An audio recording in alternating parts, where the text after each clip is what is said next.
Adi Shankaracharya says, "It is only because of ignorance that the Atma, the soul or self, appears to be finite. When ignorance is destroyed, the Atman, the soul, truly reveals itself by itself, like the sun when the cloud is removed."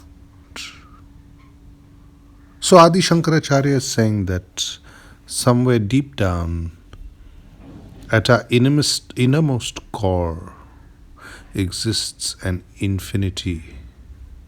We are not finite. It is only because of ignorance that the Atma, the soul, appears to be finite. When ignorance is destroyed, the soul reveals itself like the sun when the cloud is removed. So the clouds are what we mistake for the sky, but beyond that is the clear cerulean space. Beyond that is a vastness. It is so silly to identify with the fleeting clouds. They are simply not what we are. They come and go, but within us is something which is timeless. Within us is something that is more than what we believe life to be. So the concept of the Atman, the concept of the soul, according to Vedanta, according to Adi Shankaracharya, is that it is only truly perceived when we remove our identification with the fleeting clouds and identify with the greater space, the greater sky behind it. That is truly what spiritual nourishment also means, because only then can we expand in our idea of the world, in our idea of ourselves. And through that we come to a rejoicing, we come through a blissfulness, because the very idea that you are more than the finite is liberating. It is the greatest catalyst, the greatest spark for feeling blissful in life. Imagine till yesterday you thought you are finite, you are limited in being, and suddenly you realize you are infinite. Imagine that utter effect it has on your mind. It cleanses the mind out of its old structures. It brings a tremendous fearlessness, a tremendous courage into life. It brings a tremendous feeling that you can merge into the greater reality of the universe, that you are part of this great energy within existence.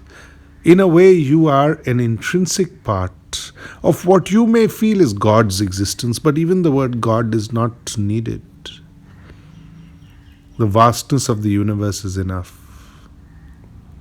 But there's no problem with Vedanta. You see, the thing with Vedanta, it is as equally comfortable with the concept of a formlessness behind the creation of the universe. It's as it is with form behind the creation. So Vedanta is very flexible. It is equally willing to appeal to the agnostic's mind, the atheist's mind, or the believer's mind.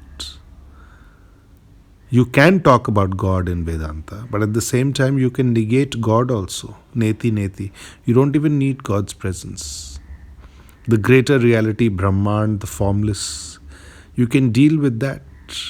But ultimately the idea is not about whether there is a God as such or not. The idea is that you identify with the infiniteness of energy. And when you do that, deep within yourself comes a flow of being. Deep within yourself comes a warmth of being.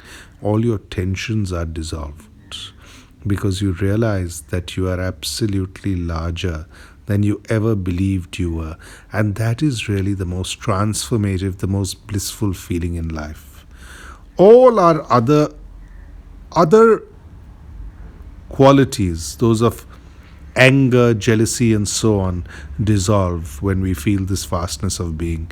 In its place comes compassion, in its place comes love, in its way comes a purity of energy, a purity of joy, a purity of courage, and so on.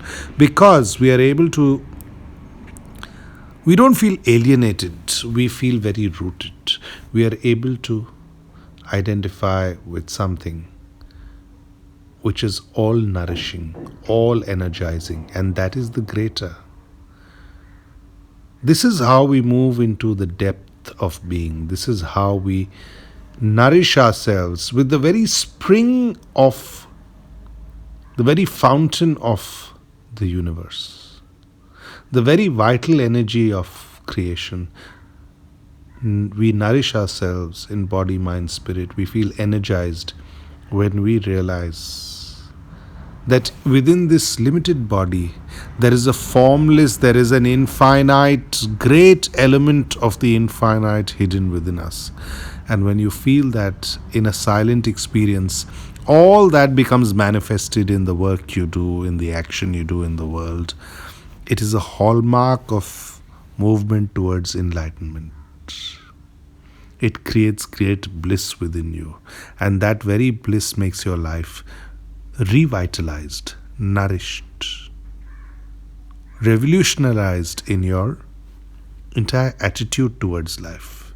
That's why the teachings of Adi Shankaracharya are very eternal, because they go beyond time and space. They are not just for a particular cultural milieu that he existed in. The teachings of Vedanta are a new vision which are actually very old, but they always seem new because they are timeless. The teachings are such that they don't belong to any very narrow socio-cultural situation. No. They are songs of realization. They are songs which appeal to both mind and heart, and they awaken something deep within us. At a psycho-spiritual level, they create a freshness, a peacefulness of being. That is the objective effect of Adi Shankaracharya's teachings.